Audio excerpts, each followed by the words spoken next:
Hello everyone, आज की video में आपका स्वागत है। आज हम लोग सोशल साइंस के सैम्पल पेपर को स्टडी करने वाले हैं, इसको एनालाइज करेंगे। ये सैम्पल पेपर जो कि सीबीएसई के द्वारा पब्लिश किया गया है, उसके वेबसाइट पर डाला गया था कुछ दिन पहले। तो ये बेसिकली सीबीएसई हमेशा एग्ज़ाम के पहले इसे डालता है ताकि स्टूडेंट्स को एग्ज़ाम का एक क्लियर आइडिया मिल सके कि वो जो सिलेबस है उसको कैसे कवर करना है और किस प्रकार के क्वेश्चन एग्ज़ाम में पूछे जाएंगे। पिछले वीडियो में मैंने इंग्लिश के ऊपर यही वीडियो बनाया था। इंग्लिश का पूरा मैंने उसमें डिटेल में बता रखा है।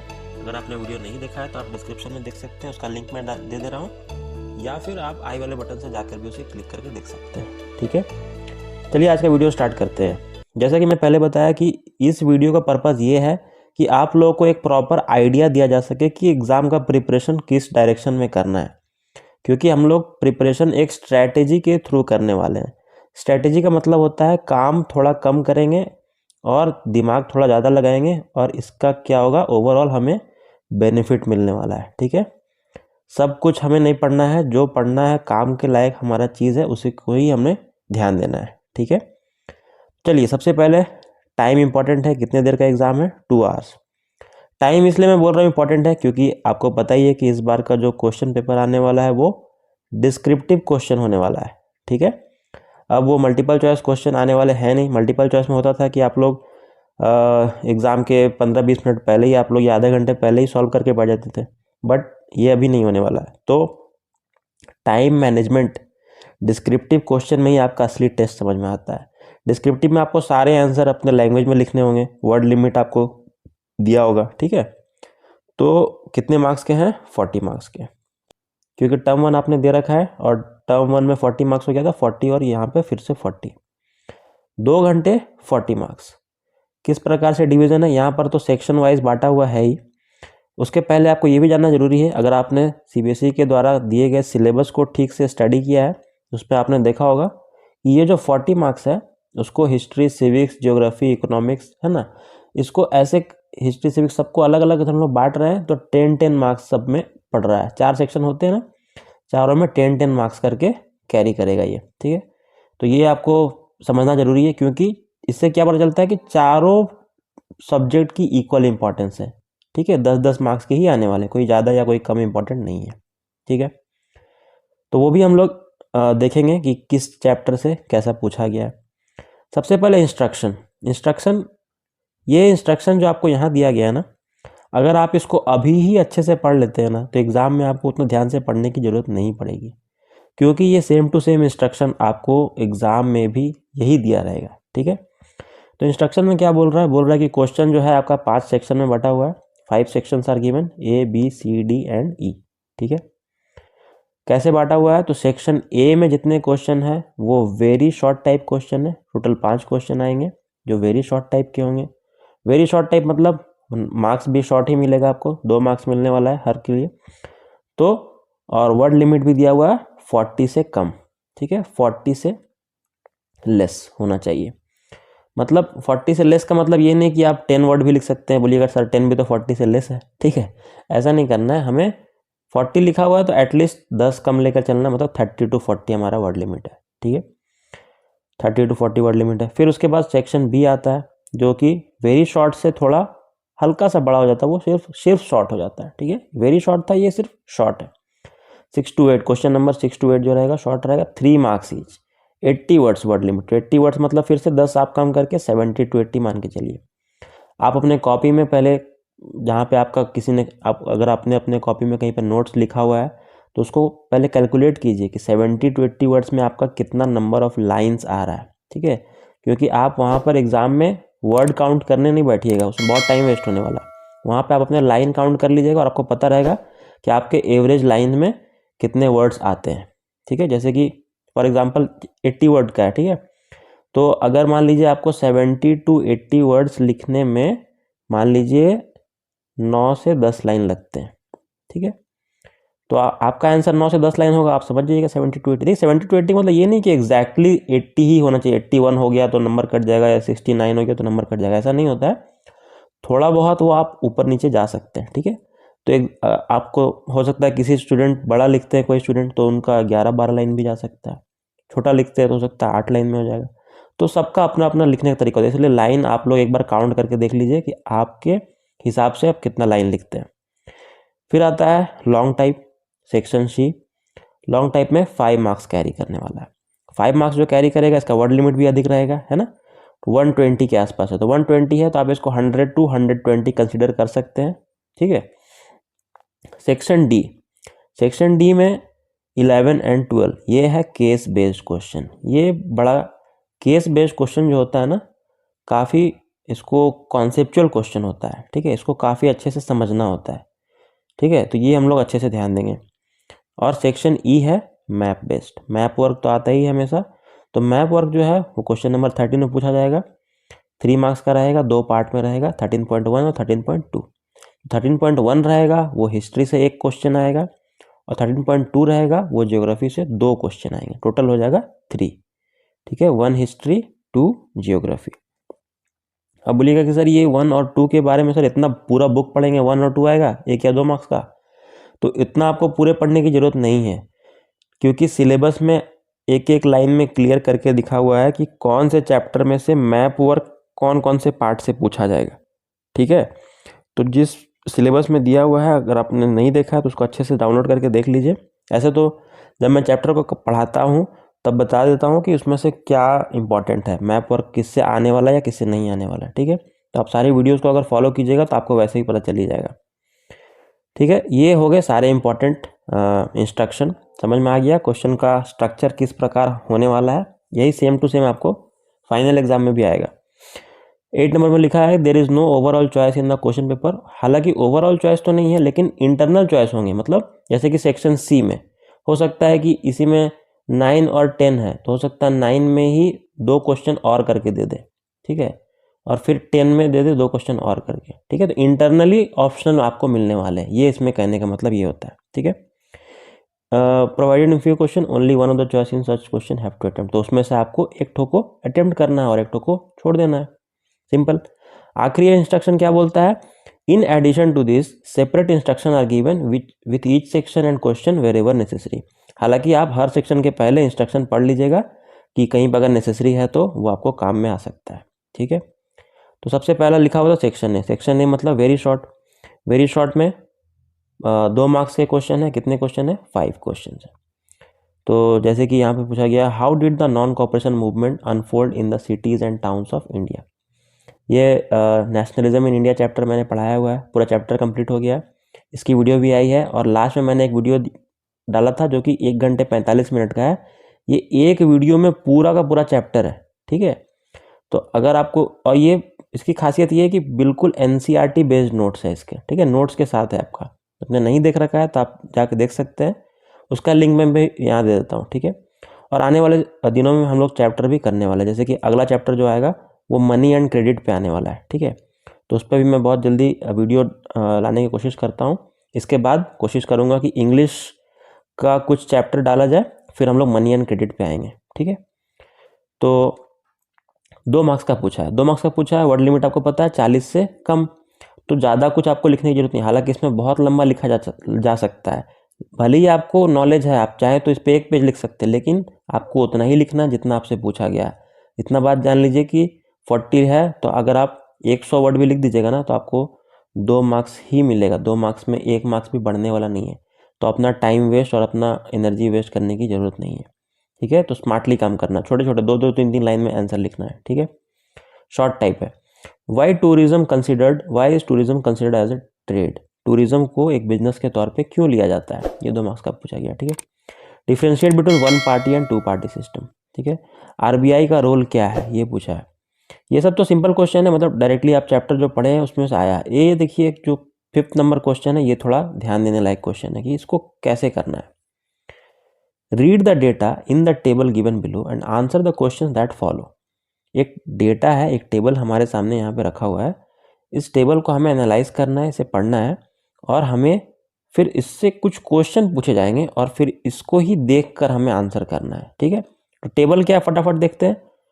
तो total production of finish steel in India, ठीक है। फिनिश स्टील जो हमारे भारत में प्रोडक्शन होता है उसका टोटल प्रोडक्शन कितना है, एनुअल यहाँ पे दिया हुआ है। ईयर है 2015-16 में कितना हुआ, 16-17 में कितना हुआ, और ये जैसे कि मिलियन टन्स में प्रोडक्शन दिया हुआ, जैसे कि 106 मिलियन टन, 120 मिलियन टन 2017 में हुआ, ऐसे करके ये यहाँ पे डेटा दिया हुआ है। अब क्या पूछ रहा है 5.1। अब ये समझिए सर 5.1 इसमें क्या है, जैसे कि ये क्वेश्चन 2 मार्क्स का है ना, तो एक क्वेश्चन को लिखने से आपको 2 मार्क्स नहीं मिलेंगे, ठीक है। यहाँ पर एक मार्क्स का 2 क्वेश्चन पूछा है। देखिए यहाँ पर 1 मार्क्स का है और नीचे के पेज में हमें दिखेगा एक और क्वेश्चन, ठीक है, तो 1 मार्क्स का है। दोनों लिखिएगा तब ये 2 मार्क्स आपको आएगा। पहला पूछ रहा है compare the 2015-16 and 19-20 data and give any one reason for the reduction of production of steel in 2019-20। यहाँ देखिए 2015-16 और 19-20 का डेटा को हमें देखना है, 15-16 और 19-20 का डेटा यहाँ दिया हुआ है ना। हम लोग क्या देख रहे हैं, 15-16 में 106 था और यहाँ पे 102 मिलियन टन हो गया, मतलब क्या हुआ, घटा है, माइनस हुआ है। तो हमें एक रीज़न देना है, तो रीज़न आपको यहाँ नहीं मिलेगा, रीज़न तो आपने जो चैप्टर को पढ़ा है वहीं से आपको देखने को मिलेगा, ठीक है।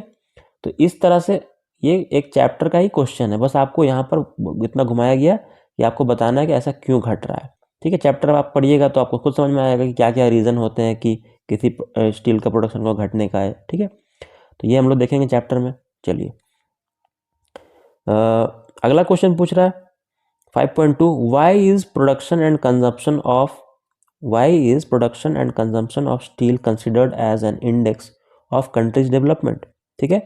तो ये भी कॉन्सेप्चुअल क्वेश्चन है। अगर आपने चैप्टर पढ़ रखा है, आपका कॉन्सेप्ट क्लियर है, आपको पता होना चाहिए कि असल रीज़न क्या होता है, ठीक है।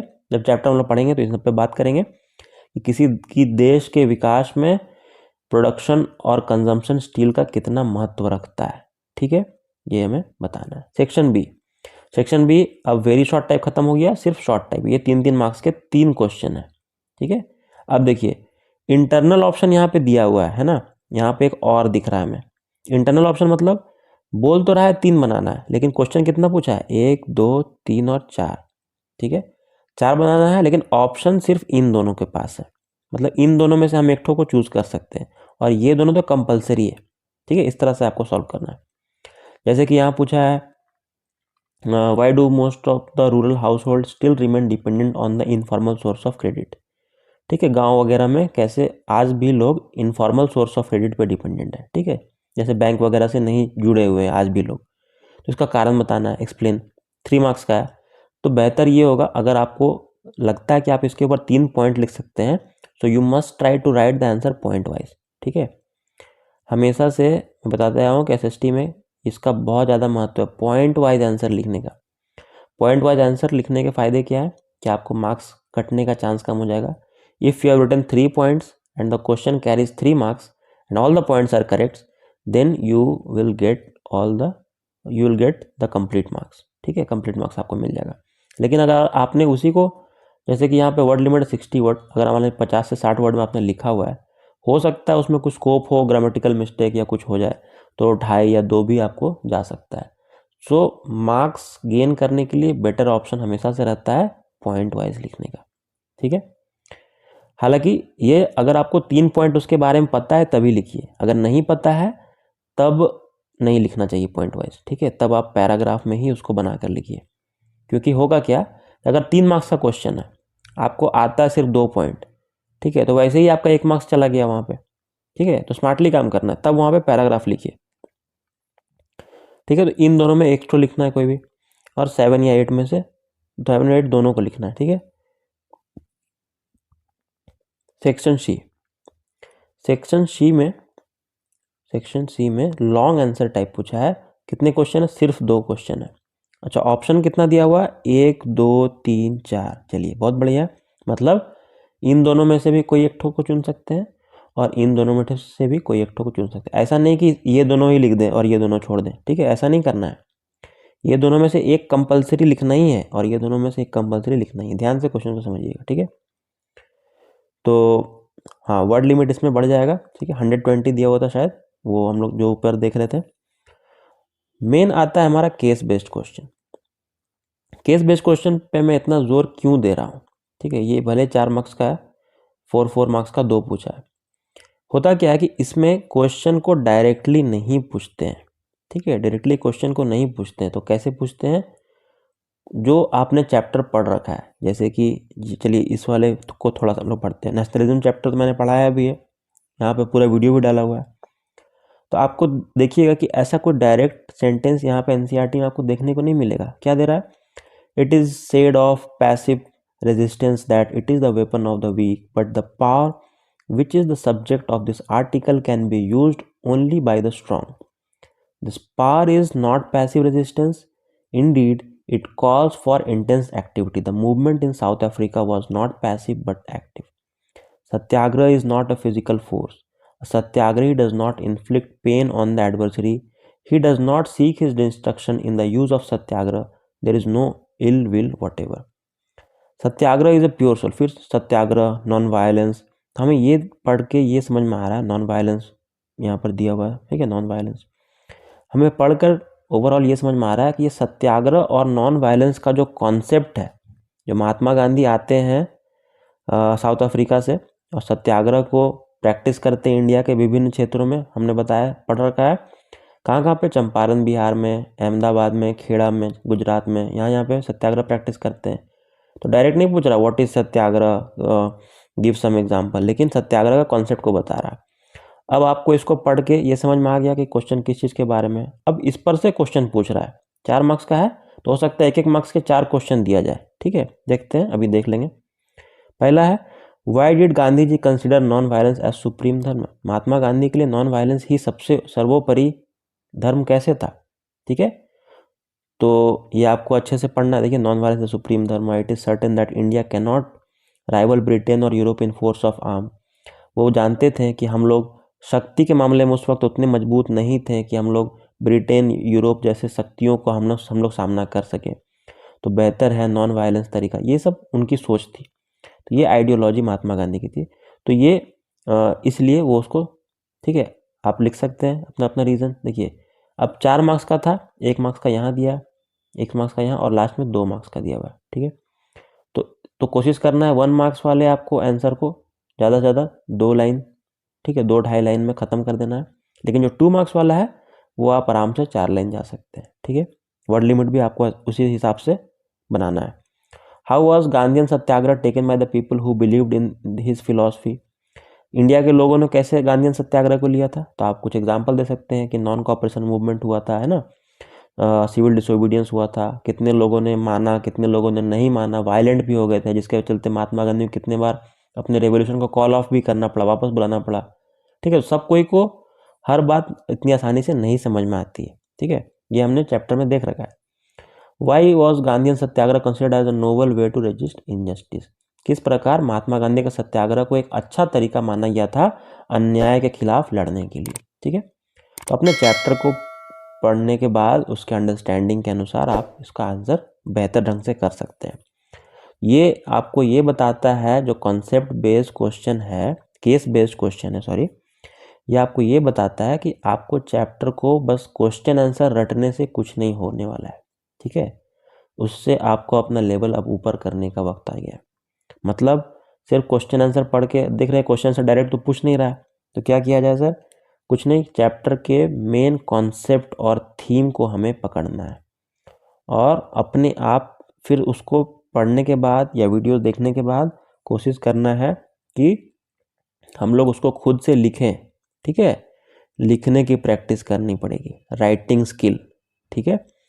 और यही हमें काम देने वाला है। राइटिंग स्किल में आपको ग्रामेटिकल मिस्टेक हो सकता है, आपको लिखने में टाइम लगेगा, आपका टाइम मैनेजमेंट गड़बड़ा सकता है। आपको पता है कि 2 घंटा है, 40 मार्क्स बनाना है, केस बेस्ड लिखने में ही आधा घंटा लग गया, तो ये सब तकलीफ़ें, मुश्किलें सामने आ सकती है। इसलिए राइटिंग स्किल का प्रैक्टिस अभी से करना है, ठीक है। इसी तरह एक और केस बेस्ड दूसरे चैप्टर से पूछा है, ठीक है।